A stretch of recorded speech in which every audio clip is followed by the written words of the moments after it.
বোঝাই বাবু মশাই চড়ি শখের বোটে মাঝিরে কন বলতে পারিস সূর্য কেন ওঠে, চাঁদটা কেন বাড়ে কমে, জোয়ার কেন আসে? বৃদ্ধ মাঝি অবাক হয়ে ফেল ফেলিয়ে হাসে। বাবু বলেন, সারা জনম মরলি রে তুই খাটি, জ্ঞান বিনা তোর জীবনটা যে চারিয়া নেই মাটি। খানিক বাদে কহেন বাবু, বল তো দেখি ভেবে, নদীর ধারা কেমনে আসে পাহাড় হতে নেবে?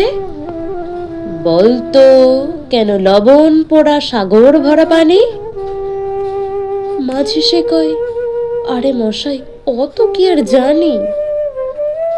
বাবু বলেন, এই বয়সে জানিস নে তাও কি, জীবনটা তোর নেহাত খেলো অষ্ট আনাই ফাঁকি।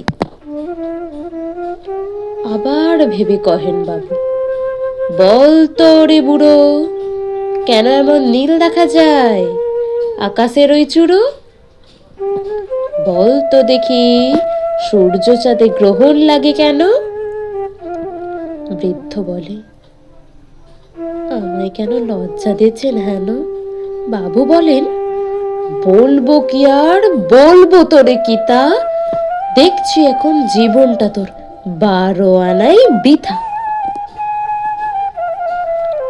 খানিক বাদে ঝড় উঠেছে, ঢেউ উঠেছে ফুলে। বাবু দেখেন নৌকা থানি ডুবলো বুঝি দুলে। মাঝি দেখুন, এ কি আপদ ওরে, ও ভাই মাঝি, ডুবলো নাকি নৌকা এবার, মরবো নাকি আজি? মাঝি শুধায়, সাঁতার জানো? মাথা নাড়েন বাবু। মূর্খ মাঝি বলে, মশাই এখন কেন কাবু, বাঁচলে শেষে আমার কথা হিসেব করো পিছে, তোমারা দেখি জীবনখানা 16 আনাই মিছে।